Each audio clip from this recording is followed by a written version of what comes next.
Hi, I'm Carmel Fisher, and you're watching the Sequire Spotlight. I'm also the Vice President of the Sequire platform and hosting the Sequire Spotlight today. With me, I have Mr. Brett Moyer, CEO, President, and Chairperson of WISA Technologies, Inc., NASDAQ listed as WISA.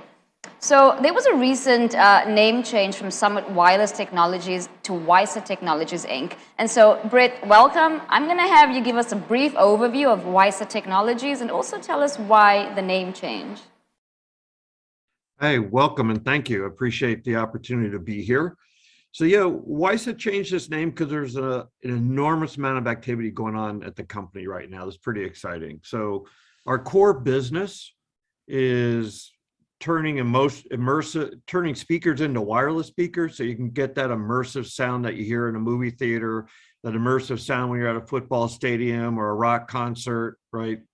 There's a lot of sound bars in the world that simulate it, but actually if you take speakers and make them wireless, you can put speakers around the room and suddenly you're in a whole bubble of audio.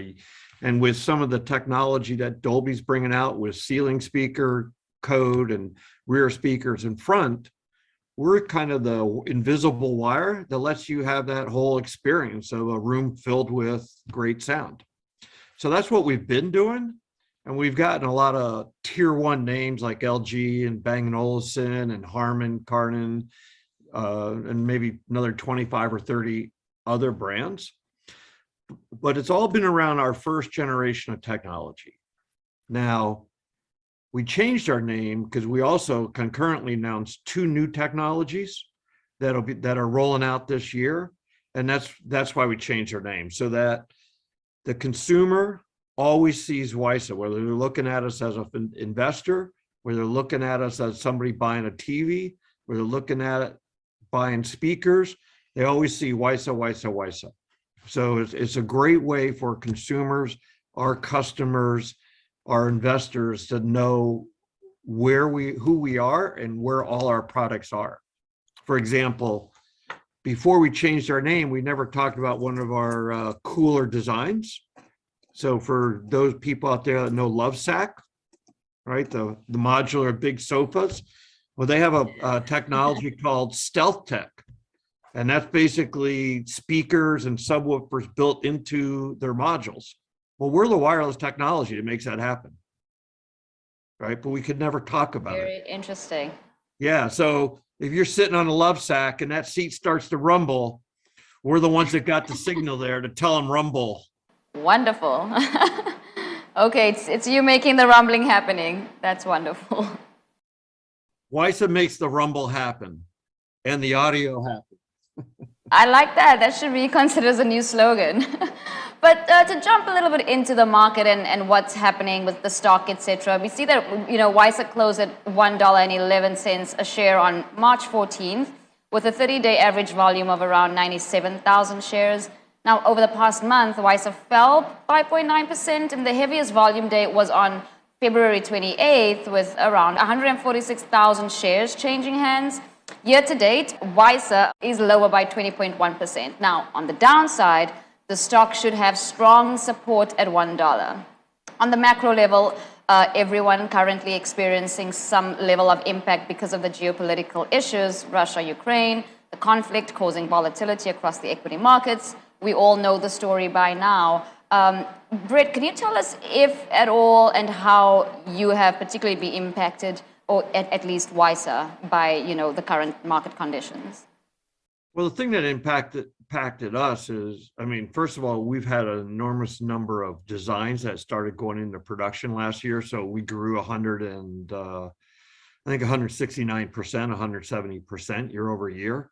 And we guided to 30 to 50% growth this year. But our first half has been impacted by supply chain issues. Now we're kind of like the caboose on the train. So the supply chain issues that impacted getting products into the port last year, when products didn't arrive for Christmas, they didn't get sold at Christmas. Now our modules go into speakers and sound bars that get sold at Christmas time. So our Q1 has been impacted as a result of products not getting to the consumer shelf for purchase last fall. We still continue to expect to grow 30 to 50% because we have a lot of designs rolling in, and we'll be announcing those designs as we go through this year. Excellent. So on a more positive note, the full year 2021 revenue was up by 172% versus 2020's earnings report. So can you provide more detail and also more specifically clarify the comparable Q4 financial results? So Q4 was our first $2 million quarter. The prior year it was $1 million, so I think we were technically up 196%. So $1 million to $2 million. What's driving that is a lot of design activity, right? So we brought out a technology. It took a few years to get moving, but now we see every quarter more and more products being launched with using our technology, like Lovesac. I think Lovesac only started selling that technology in Q4, if I recall, right? So when you look forward to this year, we have guided that there will continue to be more designs on our current technology, but that current technology really addresses just the top 7, 8, 10% of the market. These two new technologies that we announced, that expands our market from 50, 60 million unit TAM to over 1 billion. And so what we think is particularly important around the value equation of Summit or WISA, forget the old name of WISA, is that we are the only company in the industry that can offer now technology for the low end, the mid-tier, and the high end, right? And all three of those technologies will be cost effective for their performance levels and outperform the primary competitors. Wonderful, which I think answers my next question about the public mention I've seen of WISA's entry into a mass market with, the next generation IPN products. Have you answered that question, or do you have anything more to add? Yeah, so we have a two-step approach into the mass market. The first one is a product called WISA DS. Now, our primary competitor has 3 wireless channels, and they're mostly in the rear speakers and wireless subs that people see around sound bars. Our product has 5 channels, and it's about $1 less per channel, per module. So we see that launch, we're out there selling it now. So we see it starting to impact the second half of our year in terms of revenue, because we see design activity starting. Wonderful. So I have to bring this up because there's a big buzz around about the metaverse. What do you foresee audio, what kind of part do you see audio having in that world? And will WISA be looking at potentially moving in that direction? Well, we think actually as that market builds, it's a positive trend for us, because the great thing about that whole, call it artificial reality world, right, is they're all focused on the video changing on your perspective, but also we can massage the audio signal to change as you look around. So for example, if you were using an Oculus headset and you were at an NBA game, well, if the stadium records the audio properly, we could give the consumer with an Oculus headset the sound of center court visitors or center court home team, right? We could give them, they could hear the upper deck on the Atmos speakers, ceiling speakers. So we think it's early, but that's the whole point of immersive audio, right? To not only envelop you as a listener, but also change how you hear it. And that's true of gaming today. So if you look at Fortnite, right? They change the video all the time, but we can change the audio with the viewer of the gamer.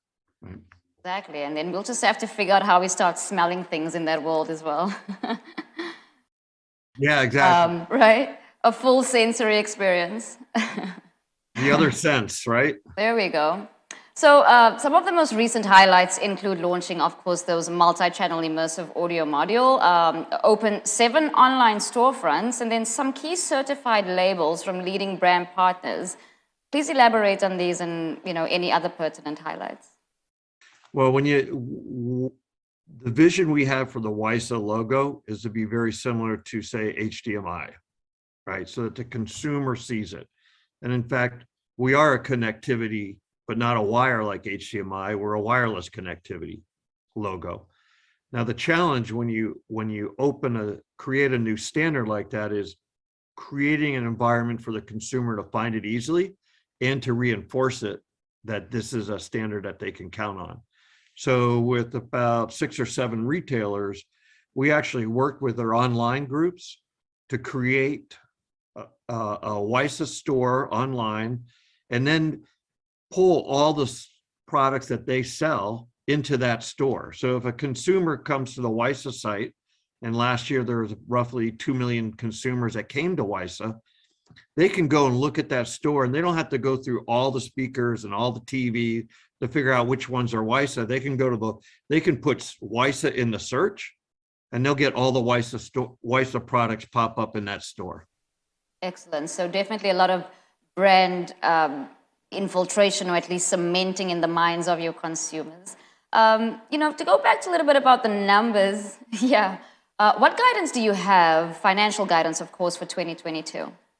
Yeah, so we made so on the top line, even though we expect to have lower first half, we expect the full year to be up 30 to 50%. We increased gross margin percentage from 18% to 29% last year. Our long-term target is 30. Our guidance is in the 28 to 30% this year, so we're right in that range.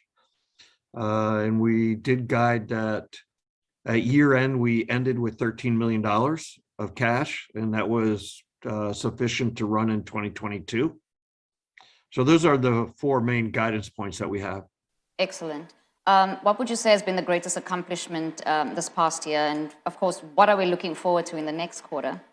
Well, the greatest accomplishment, if you're going to go through that, is we're one of the few companies that actually have solved what they call the chicken and the egg problem, right? So did transmitters come first or receivers come first? So it's taken us quite a few years to do that, but now we have lots of WISA transmitters, lots of WISA speakers. So we have the consumer has the ability to make good selection, and they can buy $40,000 speakers from Bang & Olufsen or Lexicon, or they can buy a complete speaker system from Platin Audio for $900, right? The consumer now has choice depending on their audio experience that they want, right?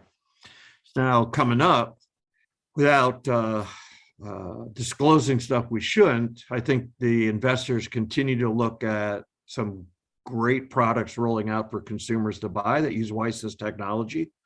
They should check in on the wisatechnology.com's new website, because we're continually adding new products there. And we have said that even though we had 2 million visitors last year, we think it'll be between 3 and 5 million consumers that come to the wisatechnologies.com website this year, right? So those are the growth drivers. They'll see announcements around it. There's a couple partnerships we've already announced that'll drive revenue, being one with Expressive, a semiconductor tech company, and another semiconductor company called Realtek. We talked a lot in the earnings call, so if investors want to drill into that, they certainly should go back and listen to our earnings call. Wonderful. So just to remind them of that website, it's wisatechnologies.com, correct? Correct. Well, thank you so much, Brett Moyer, the CEO, President, and Chairman of WISA Technologies for the NASDAQ ticker WISA. I'm Carmel Fisher, and you're watching the Sequire Spotlight.